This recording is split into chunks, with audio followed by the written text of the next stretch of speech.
Hello, everyone. Welcome to Chapter 4 of the Theology of the Cross Bible study. Great to have you here today. We're going to be talking about the slivers under the cross as opposed to the slivers on the cross, which was last week. And you all kind of know the difference there now, at least, or somewhat know the difference. I'll get into the difference specifically on what Deutschlander means from those two things. Here's just a review of our format. Once again, today is Saturday. Before Wednesday, fill out the discussion form, and then by next Saturday, it's time to read chapter 5. Let's get into the discussion from chapter 3. Going back one, chapter 3. What resonated with you people?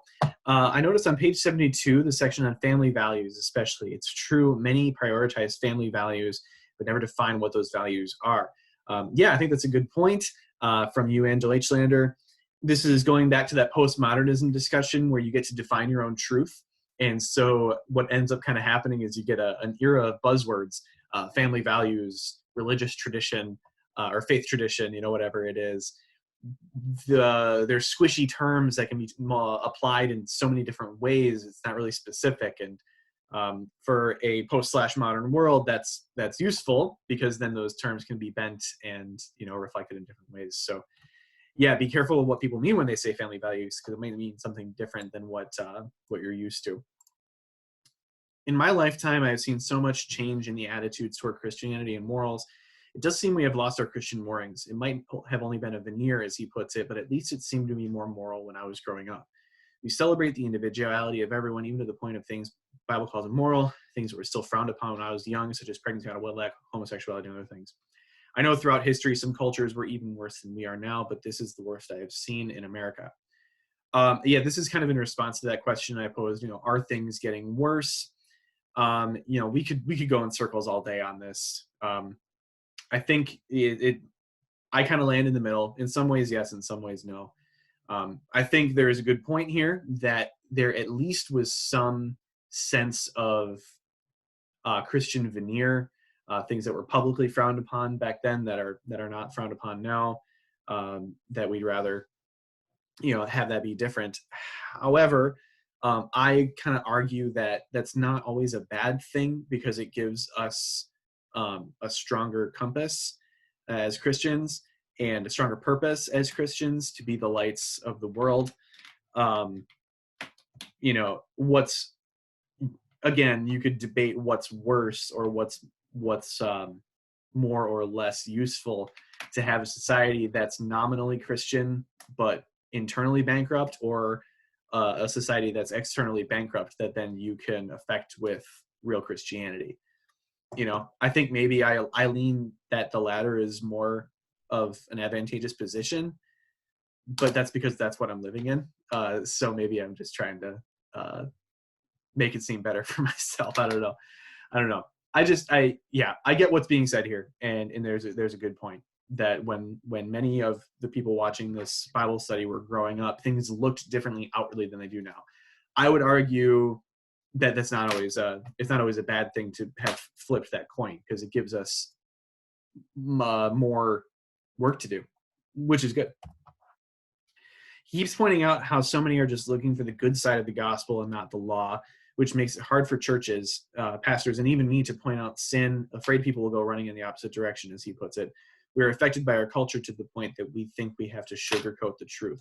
And yeah, that's that sliver on the cross, that battle against the internal struggle of either wanting to be liked or not wanting to offend, not wanting people to look down on us. And we're affected by our culture too, that says, well, if they're not hurting anyone, is it really wrong? Those things that internally we can think because we've been affected by that philosophy in life.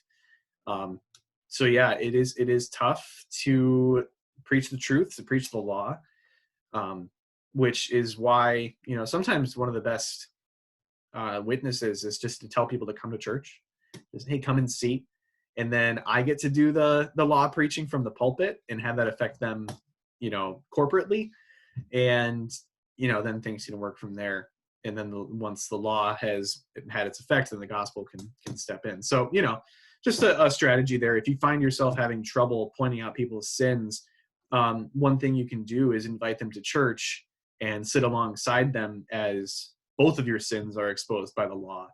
and as Jesus is shown to you in the gospel in that church service. So, just a thought, because you're absolutely right.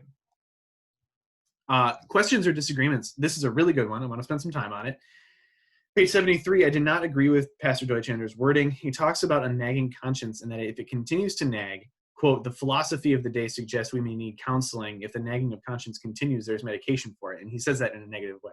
He treats both these treatments as negative solutions. I get where he's going. People need forgiveness, but they turn to worldly solutions that don't solve the problem completely. But his manner of wording makes it seem like all counseling and medication are bad. With wonderful people at Wisconsin Lutheran Child and Family Services and other Christian counselors available, this has been a wonderful blessing. This is an excellent point. Thank you for bringing it up. Theology of the Cross was published in 2000. No. Yes. Wait. Come on. Where are you? 2008. Sorry about the break there. 2008 is when this book came out. That is 12 years.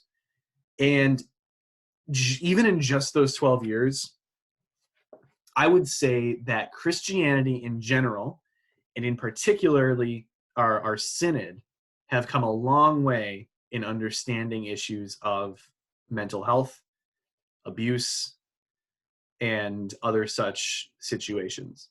We've come a long way, even in 12 years. And yeah, written in 2008, what Deutschlander says there is negative connotation of things like professional counseling or medication. The writing in 2008, but Professor Deutschlander was a pastor from, I believe the 70s, 80s, 90s, and early on. So, you get the idea that's kind of reflecting an older philosophy. And this commenter, I agree with that. That's not super fair. And there is a balance that needs to be struck between, over-reliance on things like medication versus under-reliance on it, or ignorance of the medical aspects of it. We're going to get more into this today, actually, kind of how WELS and Christianity in general has come a long way in how we view things like psychology and abuse and medication and professional counseling. Now, I'm happy to say that the tide is shifting toward a much more understanding tone of these areas, because not just our synod, not even just Christianity, but the world in general is learning things about mental health that were previously ignored or shunned or misunderstood. That's a huge discussion, and we're not going to get into too much, but I have another point later in this lesson that is also related to that. So thank you for the good point. And yes, we strive to strike that balance better than maybe what was reflected in that quote. Thank you. Slivers under the cross is today's lesson. I am stealing a PowerPoint slide from the Galatians lesson. Is it stealing if it's from yourself? Because I'm stealing this from myself. It's not really stealing then, right? I'm reusing a slide that I put in the Galatians Bible study in chapters 5 and 6, the last lesson of our Galatians study. And that has to do with Martin Luther, and it's talking about the freedom of the Christian. The fact that Luther wrote both these two books, The Bondage of the Will and The Freedom of a Christian, how can one man write both of those? How can one man write, I frankly confess that even if it were possible, I should not wish to have free choice given to me, or to have anything left in my own hands by which I might strive for salvation. That same man would also write, the Christian is a perfectly free Lord of all, subject to none. But then also write, a Christian is a perfectly dutiful servant of all, subject to all. These thoughts seem conflicting, these thoughts seem contradictory, and yet they align. The fact that our will is bound by sin, and that the freedom of a Christian comes from the gospel, and that once we are free as Christians, we are not bound to anything or anyone, yet at the same time we bind ourselves to everyone. What does that mean? You can go back and watch our Galatians study if you want. It's on the YouTube channel, just in the same YouTube channel, Galatians chapters 5 and 6, talk about Christian freedom a bit more. But here's we're talking about slivers under the cross and how we relate to other people in the world. it's a relevant topic that as Christians we express our freedoms by being bound. We exercise our Christian freedom by becoming servants of others. And that's really the way that we carry the cross, even as we have slivers. We carry the cross even as we have slivers under the cross.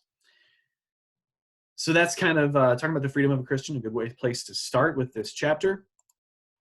And real quick, we should probably define what Deutschlander's definition between slivers on the cross and slivers under the cross. Slivers on the cross in this book are things that struggling against our own sinful nature to deny self, carry the cross and deny self. So that's why we talked about, the culture affecting us and our personal philosophy and how we view the world. Slivers under the cross, in Deutschlander's definition, is struggling against the sinful natures of others. Okay? So kind of an internal conflict versus an external conflict. That's what he defines these terms as. So if you were a little confused by that, that's the definition. You can pause this video, mark that in your book, whatever you need to do. Some examples of slivers under the cross, just to make it clear. The idea that we fight that people are basically good. This is the kind of the root idea behind Arminian philosophy. This is James Arminius, otherwise known as Jacob Hermanson, or something like that. I don't know. I think his name was Jacob Hermanson, and then he wanted to make himself sound more scholarly, so he changed his name to James Arminius, which is just another, it's like the Latin way of saying Jacob Hermanson. James and Jacob are the same name in from Greek to English, by the way. So just so you know, the Greek name for the book of James is Jacobus, but that's a different point. Yeah, Arminianism. I like Deutschlander refers to Arminianism as the state religion of the English-speaking world. I thought that was pretty good. Basically, the idea that people are inherently good, that people have good inside of them. This is not biblical because we know that we're born as blind, dead enemies of God. The Bible pulls no punches when it talks about how we're sinful from birth, sinful from the time our mother conceived us. But Arminianism would say everybody has a basic goodness to them that they can then use to choose Christ. Okay, so you see here the decision theology that grows out of this is that if people are basically good, they can use that inherent goodness to choose to be saved. Which again, we would say that's not true. But this is a false teaching that causes some trouble, especially when it comes to cross bearing and how other people view others and view us. Other slivers under the cross would be people taking advantage of kindness or generosity, or the slander of Christians, and then the slander of Christ, which you see a lot. And sometimes the criticism of Christians is deserved. The criticism of Christ is not deserved, but sometimes Christians deserve the criticism, but sometimes they don't. And sometimes the Christians who earn the criticism and earn that bad reputation, they ruin it for the rest of us. They give us a bad name as Christians. And that's a sliver under the cross. We're fighting against the sinful natures of other people as we bear our crosses, dealing with a bad reputation of being a Christian that is sometimes saddled upon us by other Christians. That's a sliver under the cross. Wanted to quick explain agape. He explains agape pretty well. Agape is one of the Greek words for love. The main point that is worth taking away is that the love of God, this agape love, or love in general, is an action. It is a deliberate choice to love. You don't love somebody because they've earned it. You love somebody because you choose to love them. You love somebody by showing them that you love them. That's agape love. It's different than the kind of love that would be attraction. You help someone or you love someone because you are attracted to them. It's also different than the kind of love that would be a sentiment or a feeling. That'd be more of a phileo love is what it's called. So when Jesus says love your enemies, he's not just talking about have a feeling of love or a sentiment of love, because that doesn't even make sense. You don't have that sentimental attraction to your enemies. But you can love your enemies by showing them that you love them and choosing to love them despite your emotional reaction to your enemies. I do caution overusing this agape love term. Some people want to make agape love into kind of like a theological, like big theological point. Agape just means love. And I kind of disagree with the line of logic that Deutschlander uses when he says, well, we use love so frivolously in our context. I love pizza. That's such a shallow love. Okay, yes, but we also have a lot of different words for love. Sometimes people say like, well, Greek has 3 words for love and English only has 1. No, we have a lot of words for love. We have we have like, we have adore.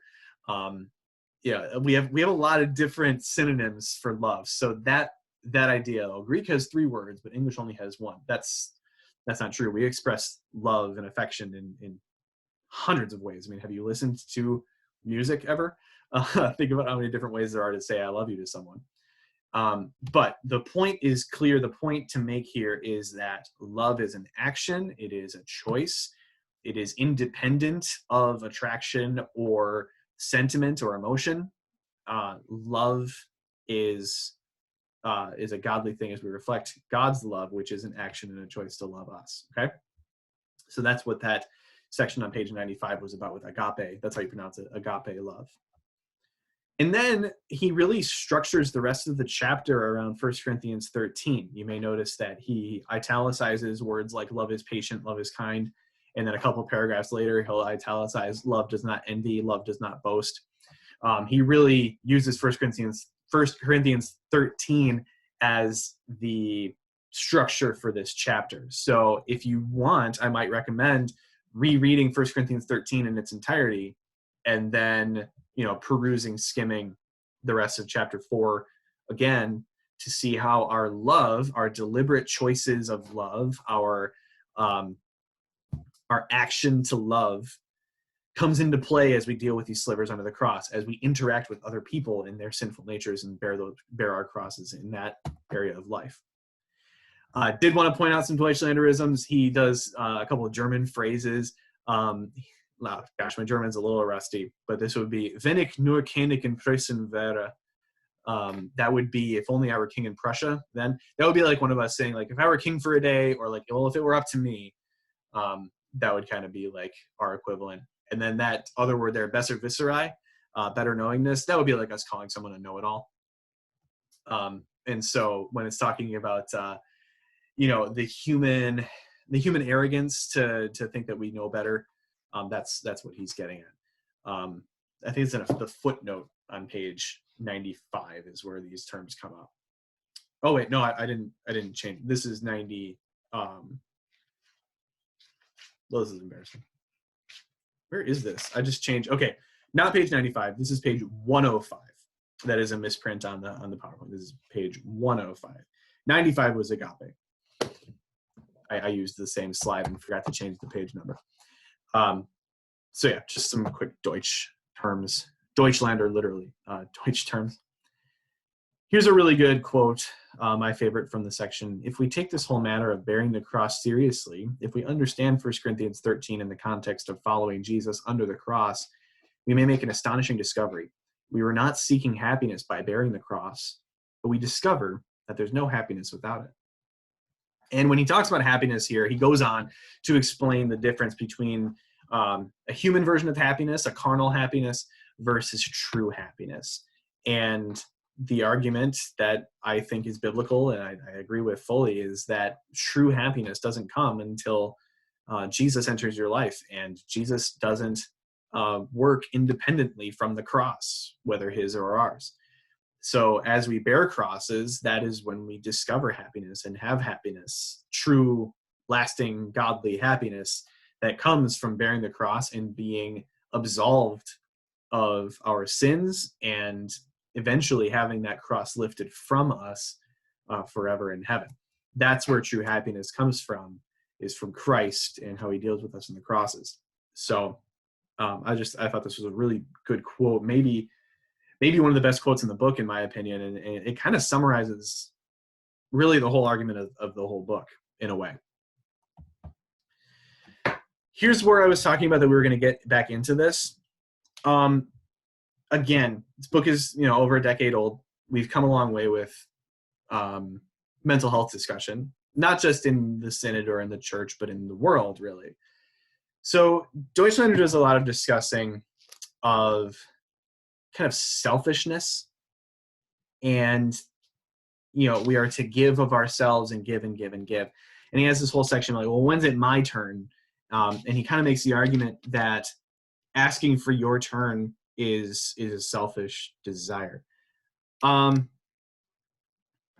here's the thing that can be true. It can be true that when we help others, we only do it so that we get help in return. Jesus talks about that. He talks about, not inviting your friends and relatives to a banquet because then they might invite you back. You might be trying to make a quid pro quo situation. Well, I'll help you I'll scratch your back if you scratch mine, right? That's not why we love and help people. That's not why we show that 1 Corinthians 13 love, that self-sacrificial, that choosing action love. We don't do it so we get that in return. However, we can go too far in that and say that our own personal feelings or well-being doesn't matter. We can only give. It is selfish to receive. That I would fight against, and I think I'm going to use Deutschlander's own metaphor of the narrow Lutheran middle. If we were to go that far and say that any time spent on yourself or any self care, that kind of stuff is, if we call that selfish, that would be too far, because you need to take care of yourself. You have to. You can't constantly be pouring out a glass of water without ever refilling it. Eventually the glass of water would run dry. So when it comes to mental health and self-care, it is vitally important to take time for yourself and to better, to take care of your physical body and your mental state, all this stuff. However, as we bear crosses in life, we recognize that we give a lot of ourselves, and loving people takes energy and action. So how do we balance those two things? How do we take care of ourselves and make sure we're not, completely emptying our cups and burning out? But at the same time, how do we keep pouring and filling other people up? Well, the number one answer would be to have that self-care come from the gospel and to rest in the arms of your Savior. Because he is the one that will truly fill you up, right? One of the best sermons I ever heard was at the seminary, and Pastor Mike Geiger was preaching. He was a guest preacher, and it was all about the sword of the Spirit and swinging the sword of the Spirit, preaching the law and gospel in the world. And he kept coming back to, before brothers, future pastors, before you swing the sword of the Spirit out there, you've got to swing the sword of the Spirit in here. And I really took that to heart. I don't always do it well, confession. I don't always do it well, but I remember that sermon, and I remember the lesson it taught. And it's this, it's that we bear our crosses and we always give. However, we do need to be refilled. And the number one way we can be refilled is with the gospel, with Jesus and his word. Other ways that we're refilled, spending time with family, spending time with friends, playing a video game, going to a sports event, playing sports, running, taking care of your physical body, getting outside, all, stuff like that. That is good stuff to do. That is excellent stuff to do. But then you just make sure you don't swing the pendulum too far the other way, where that's all you're doing and you're only caring about yourself, right? So, you gotta maintain the balance of self-care, which is important, and then pouring yourself out to others, which is also very important. And hey, that's part of cross-bearing. So I just wanted to make that point clear. This is not really part of the chapter, but I feel like it's very important to say. Brothers and sisters, take care of yourselves so that you can take care of others. You will take care of other people better if you yourself are taken care of. Pastor Deutschlander talks about Luther's table of duties. This is the forgotten part of the catechism, in my opinion. People know about, the 6 chief parts: 10 Commandments, Creed, Lord's Prayer, Means of Grace, or about baptism, confession, all this stuff. We remember those chief parts of the catechism. But there's this little section, a couple pages, called the Table of Duties, in which Luther gives instructions to households and, different vocations, people in different areas of life. If you still have your small catechism, dig it up and read through the table of duties, because you may never have done this before. It's cool. It's a nice little section of Luther's catechism, a really good teaching moment from Luther. Luther really prized the doctrine of vocation, the idea that you serve God in your various callings in life. In fact, we're going to have a sermon series on vocation in August, so we'll get into that more then. But again, my encouragement, dig up your small catechism, read through the table of duties. It's a nice section. If you don't have your small catechism anymore, let me know. We maybe hook you up with one. There's a new edition of the catechism that came out. You may remember the red catechism. You may remember the blue catechism. I think there was an older, bluer catechism. I forget all the different colors. People always refer to them in colors. But now there's the navy catechism that came out, I think 2 years ago.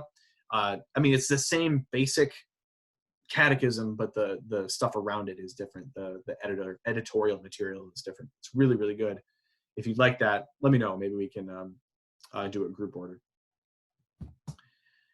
Finally, just to close it out, this idea of where our help comes from, where we are taken care of the most, that self-care idea, where is that self-care really come to bear? Jesus said, "Come to me, all of you who are weary and carry heavy burdens, and I will give you rest."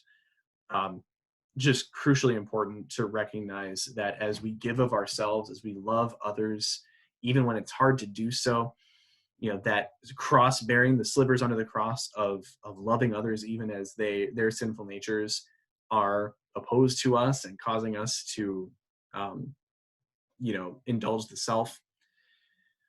Even though that's even though it's difficult to flee to Jesus, run to Jesus, rest in the arms of Jesus, and he's the one that gives rest, for his yoke is easy and his burden is light. He'll give you crosses to bear, but there are crosses that benefit you, crosses that strengthen your love for him and for others. So that is the end of chapter 4. Let me know if you have any questions or anything that resonated with you. The Google form is right here. I'll link it in the description of the video. Some of you had trouble finding that before. When you are watching the YouTube video, there's that spot below the YouTube video that says, published on May 23rd, whatever. That there's the video description there. Sometimes you hit read more or expand, and then the whole description will pop up. Make sure to expand that. You'll find the form there. That is all for today. Thank you, everyone.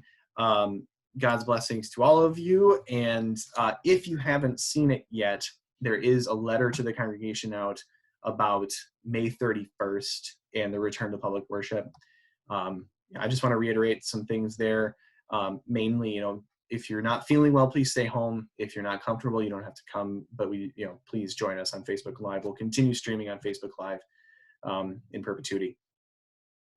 This week I'll be getting out a survey, or not a survey, but kind of a sign-up sheet, like an intention sign-up sheet, where you'll come, say, I intend to come to the 8:30 service, the 9:45 service, or the 11 o'clock service, just so we know that if we get too many people in one service, we can maybe ask some people, hey, would you mind coming to 9:45 instead of 11? That kind of thing. So keep your eye out for that. But Lord willing, I'm excited to see people again on the 31st in church. That'll be a huge blessing.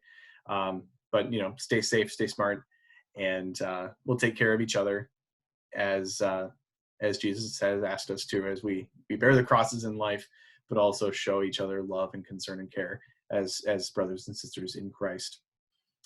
Once again, God's blessings to all of you, and we will see you soon.